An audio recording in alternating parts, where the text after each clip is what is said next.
Hi friends, welcome back to my channel. ನಾನು ಶೋಭಾ. ನಾನಿವತ್ತು 1 kg Raghu ಮೀನಲ್ಲಿ ಫಿಶ್ ಕರಿ ಯಾವ ರೀತಿ ಮಾಡ್ಕೊಳ್ತೀನಿ, ಗಟ್ಟಿ ಗ್ರೇವಿನ ಯಾವ ರೀತಿ ಮಾಡ್ಕೊಳ್ಳೋದು ಅಂತೇಳಿ ಇವತ್ತಿನ ನಮ್ಮ ಮನೆ ಸ್ಟೈಲಲ್ಲಿ ಮೀನ್ ಗ್ರೇವಿ ಮಾಡೋದನ್ನು ತೋರಿಸ್ಕೊಡ್ತಾ ಇದ್ದೀನಿ. ಹಾಗೆ ಮೀನ್ ಮೊಟ್ಟೆ ಏನಾದರೂ ನಿಮಗೆ ಸಿಕ್ಕಿದ್ರೆ ಸೊ ಅದರದ್ದು ಸುಕ್ಕನ ಯಾವ ರೀತಿ ಮಾಡ್ಕೊಳ್ಳೋದು ಅಂತೇಳಿ ವಿಡಿಯೋ ಕೊನೆಯಲ್ಲಿ ತೋರಿಸ್ತೀನಿ. ವಿಡಿಯೋನ ಸ್ಕಿಪ್ ಮಾಡಾರ್ದೆ ಪೂರ್ತಿ ಲಾಗ್ಸ್ನ ನೋಡಿ. ವಿಡಿಯೋ ಇಷ್ಟ ಆದರೆ ಪ್ಲೀಸ್ ಎಲ್ಲರಿಗೂ ಫ್ರೆಂಡ್ಸ್, ಫ್ಯಾಮಿಲಿ ಮೆಂಬರ್ ಎಲ್ಲರಿಗೂ ಶೇರ್ ಮಾಡಿ ಫ್ರೆಂಡ್ಸ್ ಅಂತ ಹೇಳ್ತಾ ಇವತ್ತಿನ ಬ್ಲಾಗ್ನ ಸ್ಟಾರ್ಟ್ ಮಾಡೋಣ. ಸೊ ಬನ್ನಿ ಫ್ರೆಂಡ್ಸ್, ಫಸ್ಟ್ 1 kg ರಘು ಮೀನನ್ನ ನೀಟಾಗಿ 2 ರಿಂದ 3 ಸರಿ ವಾಶ್ ಮಾಡಿ ಒಂಚೂರು ನೀರು ಇಲ್ದಿರೋಂಗೆ ಒಂದು ಬೌಲಲ್ಲಿ ತೆಗೆದಿಟ್ಕೊಳ್ಳೋಣ. ಅದಕ್ಕೆ ಒಂದು ಸ್ವಲ್ಪ ಮ್ಯಾರಿನೇಟ್ ಸಿಂಪಲ್ ಮಸಾಲಾನ ಮ್ಯಾರಿನೇಟ್ ಮಾಡಿಡೋಣ. ಒಂದು ಸ್ವಲ್ಪ ರುಚಿಗೆ ಮೀನಿಗೆ ಎಷ್ಟು ಉಪ್ಪು ಬೇಕಾಗುತ್ತೆ ಅಷ್ಟು ಮಾತ್ರ ಉಪ್ಪು ಹಾಕಿ, ಅರ್ಧ ಟೇಬಲ್ ಸ್ಪೂನ್ ಆಗೋಷ್ಟು ಅರಿಶಿನ ಪುಡಿ ಹಾಕಿ ಕಲಸಿ ಒಂದು ಪಕ್ಕ ಎತ್ತಿಕೊಳ್ಳೋಣ. ಹಾಗೆ ನಾನು ಮೀನ್ ಮೊಟ್ಟೆ ಏನಿರುತ್ತೆ ಅದಕ್ಕೂ ಕೂಡ ಸ್ವಲ್ಪ ಉಪ್ಪು ಮತ್ತು ಅರಿಶಿನ ಪುಡಿ ಹಾಕಿ ನೀಟಾಗಿ ಕಿವುಚ್ಬಿಟ್ಟು ಅದನ್ನು ಸಪ್ರೇಟಾಗಿ ಎತ್ತಿಕೊಳ್ತಾ ಇದ್ದೀನಿ. ನಾನು ವಿಡಿಯೋ ಕೊನೆಯಲ್ಲಿ ತೋರಿಸ್ತೀನಿ ಮೊಟ್ಟೆನ ಯಾವ ರೀತಿ ಸುಕ್ಕ ಮಾಡ್ಕೊಳ್ಳೋದು ಅಂತೇಳಿ. ತುಂಬಾ ರುಚಿಯಾಗಿರುತ್ತೆ. ಎರಡೂ ರೆಸಿಪಿನ ನೋಡ್ಕೊಂಬನ್ನಿ. ಇಲ್ಲಿ ಮೀನನ್ನ ನಾನು ಅರಿಶಿನ ಪುಡಿ ಉಪ್ಪು ಹಾಕಿ ಒಂದು 2 ನಿಮಿಷ ಒಂದು ಮಸಾಲೆ ರೆಡಿ ಮಾಡ್ಕೊಳ್ಳೋ ಅಷ್ಟರಲ್ಲಿ ಮ್ಯಾರಿನೇಟ್ ಆಗ್ತಾ ಇರಲಿ. ಇಲ್ಲಿ ನಾನು ಸಿಂಪಲ್ ಮಸಾಲ ಏನಂದರೆ ಕೊಬ್ಬರಿ ಪುಡಿ ಯೂಸ್ ಮಾಡ್ತಾ ಇದ್ದೀನಿ ಇವತ್ತು. ಕೊಬ್ಬರಿ ಪುಡಿ, ನಿಮ್ಮ ಹತ್ರ ಕೊಬ್ಬರಿನೇ ಇದ್ದರೆ ಕೊಬ್ಬರಿನೇ ಹಾಕ್ಕೊಳ್ಳಿ. ಕೊಬ್ಬರಿ ಪುಡಿ ಒಂದು ಸ್ವಲ್ಪ ತೊಗೊಂಡಿದ್ದೀನಿ. ಮತ್ತು 2 ಈರುಳ್ಳಿ, ಕಸ್ತೂರಿ ಮೇಥಿ, ಕಡಲೆಪಪ್ಪು, ಸೋಂಪು, ಚಕ್ಕೆ, ಲವಂಗ, ಗಸಗಸೆ, 1-2 ಟೇಬಲ್ ಸ್ಪೂನ್ ಧನಿಯಾ, ಸ್ವಲ್ಪ ಕೊತ್ತಂಬರಿ, ಹಾಗೆ 1 ಗಡ್ಡೆ ಬೆಳ್ಳುಳ್ಳಿ, 1 ಇಂಚ್ ಆಗುವಷ್ಟು ಶುಂಠಿ ಸ್ವಲ್ಪ ಜಾಸ್ತಿ ತೊಗೊಂಡಿದ್ದೀನಿ. ಒಂದು ನಿಂಬೆಹಣ್ಣು ಗಾತ್ರದಷ್ಟು ಹುಣಸೆಹಣ್ಣು, 2 ಟೊಮೆಟೊ. ಇಷ್ಟಿದ್ರೆ ಸಾಕು, ಸೂಪರ್ ಆಗಿರೋವಂಥ ಗ್ರೇವಿನ ನಾವು ಮಾಡ್ಕೊಳ್ಬೋದು. ಎಲ್ಲ ಮಸಾಲಾನು ಒಂದು ಸ್ವಲ್ಪ ನೀರು ಹಾಕಿ ನುಣ್ಣಗೆ ರುಬ್ಕೊಂಡ್ಬರ್ತೀನಿ. ಇಲ್ಲಿ ಒಂದು ಕಡಾಯಲ್ಲಿ ಒಂದು 4 ಟೇಬಲ್ ಸ್ಪೂನ್ ಆಗುವಷ್ಟು ಎಣ್ಣೆ ಹಾಕ್ಕೊಳ್ಳಿ. ಒಂದು ಸ್ವಲ್ಪ ಎಣ್ಣೆ ಜಾಸ್ತಿ ಹಾಕ್ಕೊಂಡ್ರೆ ಗ್ರೇವಿ ಅನ್ನೋದು ತುಂಬಾ ಚೆನ್ನಾಗಿರುತ್ತೆ. ಹಾಗಾಗಿ ಒಂದು 4 ರಿಂದ 5 ಟೇಬಲ್ ಸ್ಪೂನ್ ಆಗುವಷ್ಟು ಎಣ್ಣೆನ ಹಾಕಿ ಅದಕ್ಕೆ 1 ಈರುಳ್ಳಿ ಸ್ವಲ್ಪ ಉದ್ದುದ್ದ ಹೆಚ್ಚಿ ಕಟ್ ಮಾಡಿ ಹಾಕಿದ್ದೀನಿ. ಅದ್ರ ಜೊತೆ 1-2 ಒಣಗಿದ ಮೆಣಸಿನ್ಕಾಯಿ ಹಾಕಿ ಚೆನ್ನಾಗಿ ರೋಸ್ಟ್ ಆಗೋವರೆಗೂ ಫ್ರೈ ಮಾಡ್ಕೋಬೇಕು. ಹಾಗೆ ಕಾಶ್ಮೀರಿ ಚಿಲ್ಲಿ ಪೌಡ್ರ್ ಒಂದು ಅರ್ಧ ಟೇಬಲ್ ಸ್ಪೂನ್ ಆಗುವಷ್ಟು ಹಾಕ್ಕೊಳ್ಳಿ. ಕಲರ್ ತುಂಬಾ ಚೆನ್ನಾಗಿ ಬರುತ್ತೆ ಗ್ರೇವಿ. ಇನ್ನು ಹಸಿ ಮಸಾಲೆನ ರುಬ್ಬಿರೋದ್ರಿಂದ ಸೊ ನಾವು ಎಷ್ಟು ಚೆನ್ನಾಗಿ ನಾವು ಎಣ್ಣೆಲಿ ಮಸಾಲಾನ ಬಾಡಿಸ್ಕೋತೀವೋ ಅಷ್ಟು ಚೆನ್ನಾಗಿ ಬರುತ್ತೆ ಗ್ರೇವಿ. ಸೊ ಆದಷ್ಟು ಒಂದು 5 ರಿಂದ 6 ನಿಮಿಷ ಈ ಮಸಾಲ ಮತ್ತು ಎಣ್ಣೆ ಒಟ್ಟುಗೂಡೋವರೆಗೂ ಫ್ರೈ ಮಾಡ್ತಾ ಇರಿ. ಆವಾಗ ಗ್ರೇವಿ ತುಂಬಾ ರುಚಿಯಾಗಿ ಬರುತ್ತೆ. ಗ್ರೇವಿಗೆ ಒಂದು ಸ್ವಲ್ಪ ಮೇಲೆಯಿಂದ ನಾನು ಕರಿಬೇವು ಕೂಡ ಸೇರಿಸ್ತಾ ಇದ್ದೀನಿ. ನೀವು ಎಣ್ಣೆಯಲ್ಲೇ ಹಾಕ್ಕೊಳ್ಳಿ, ನಾನು ಮರ್ತಿದ್ದೆ. ಹಾಗಾಗಿ ಗ್ರೇವಿಯಲ್ಲಿ ಡೈರೆಕ್ಟಾಗಿ ಮೇಲೆಯಿಂದನೇ 1 ಹಿಡಿ ಆಗೋಷ್ಟು ಕರಿಬೇವು ಹಾಕಿದ್ದೀನಿ. ಸೊ ಇಷ್ಟನ್ನು ಹಾಕಿ ನೋಡಿ, ಎಣ್ಣೆ ತೇಲೋವರೆಗೂ ನಾನು ಮಸಾಲಾನ ಫ್ರೈ ಮಾಡ್ಕೊಂಡಿದ್ದೀನಿ. ಹಾಗೆ ಫಿಶ್ ಕರಿ ಮಸಾಲ ನಾನು 1-2 ಟೇಬಲ್ ಸ್ಪೂನ್ ಆಗೋಷ್ಟು ಫಿಶ್ ಕರಿ ಮಸಾಲ ಹಾಕಿದ್ದೀನಿ.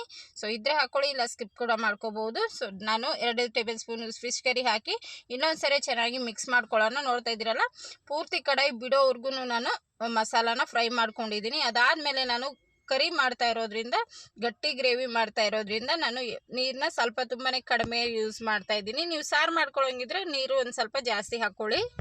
ನಾನು ಅರ್ಧ ಲೋಟ ಅಷ್ಟು ನೀರು ಹಾಕಿದ್ದೀನಿ. ನೀರು ಹಾಕಿ ಕೂಡ ಇನ್ನೂ ಬಾಡಿಸ್ತಾನೆ ಇದ್ದೀನಿ ಮಸಾಲಾನ. ಎಷ್ಟು ಚೆನ್ನಾಗಿ ಬಾಡಿಸ್ತೀವೋ ಅಷ್ಟು 2 ದಿವಸ ಇಟ್ಕೊಂಡು ತಿನ್ಬೋದು ನಾವು ಗ್ರೇವಿನ, ಅಷ್ಟು ಚೆನ್ನಾಗಿರುತ್ತೆ. ಹಾಗೆ ಇವಾಗ ಉಪ್ಪು ಅವಾಗೆ ಮೀನಿಗೂ ಹಾಕಿದ್ದೀವಿ. ಇವಾಗ ಈ ಗ್ರೇವಿಗೆ ಎಷ್ಟು ಬೇಕಾಗುತ್ತೋ ಅಷ್ಟು ಮಾತ್ರ ಉಪ್ಪು ಸೇರಿಸ್ಕೊಳ್ಳಿ. ಉಪ್ಪು ಹಾಕಿದ ಮೇಲೆ ಮತ್ತೆ ಇನ್ನೊಂದು ಸರಿ ಮಿಕ್ಸ್ ಮಾಡ್ಕೊಳ್ಳಿ. ನೋಡಿ ಗ್ರೇವಿ ಎಷ್ಟು ಚೆನ್ನಾಗಿ ಫ್ರೈ ಆಗಿದೆ ಅಂತ ಹೇಳಿದರೆ 5-10 ನಿಮಿಷ ಹೈ ಫ್ಲೇಮಲ್ಲಿ ಇಟ್ಕೊಳ್ಳಿ ಗ್ಯಾಸ್ನ. ಈ ಹೈ ಫ್ಲೇಮಲ್ಲಿ ಇಟ್ಕೊಂಡಾಗ ಬೇಗ ನಮಗೆ ಗ್ರೇವಿ ರೆಡಿ ಆಗುತ್ತೆ. ಎಣ್ಣೆ ತೇಲೋವರೆಗೂ ನಾವು ಗ್ರೇವಿ ರೆಡಿ ಆದಮೇಲೆ ನಾವು ಏನು ಮ್ಯಾರಿನೇಟ್ ಮಾಡಿಟ್ಟಿದ್ವೋ ಮೀನನ್ನು ಅದನ್ನು ಮಸಾಲ ಒಳಗಡೆ ಬಿಡೋಣ, ಒಂದೊಂದಾಗಿ ಬಿಡಬೇಕು.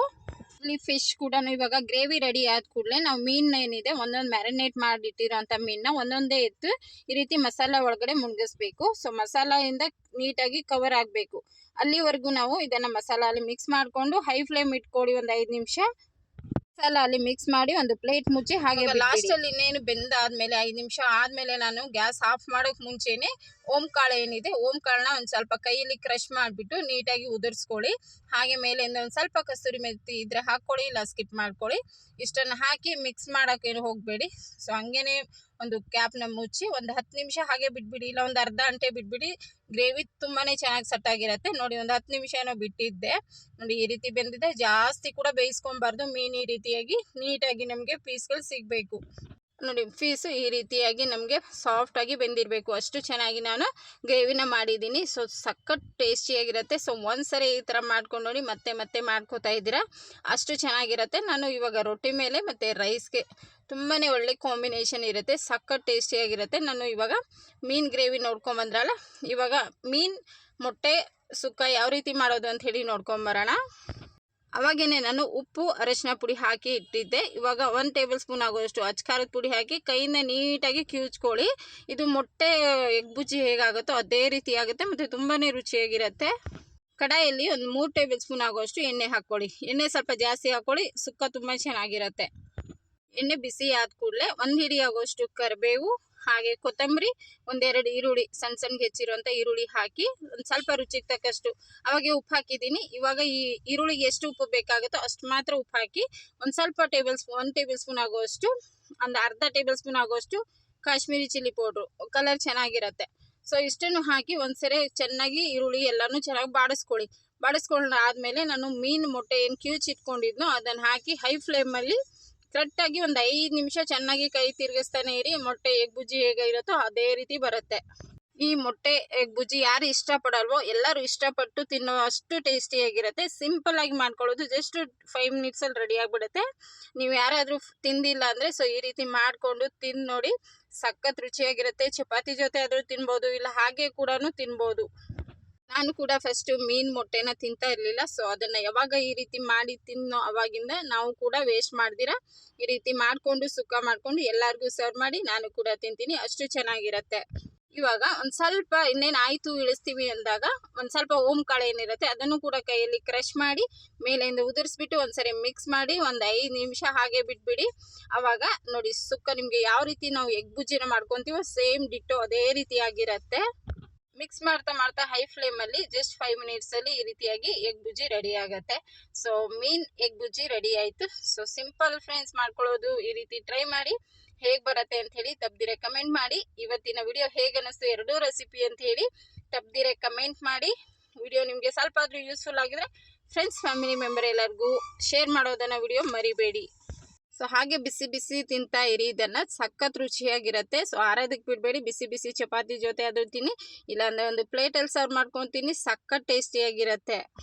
ಇವತ್ತು ಮೀನು ಕರಿ ಹಾಗೆ ಮೀನಿನ ಮೊಟ್ಟೆ ಸುಕ್ಕ ಯಾವ ರೀತಿ ಮಾಡೋದು ಅಂತ ತೋರಿಸಿದ್ದೀನಿ. ಸೊ ನಮ್ಮ ಮನೆಯಲ್ಲಿ ನಾನು ಈ ರೀತಿ ಯಾವಾಗೂ ರೆಗ್ಯುಲರಾಗಿ ಇದೇ ರೀತಿ ಮಸಾಲೆನ ಯೂಸ್ ಮಾಡಿ ಮಾಡ್ತಾ ಇರ್ತೀನಿ.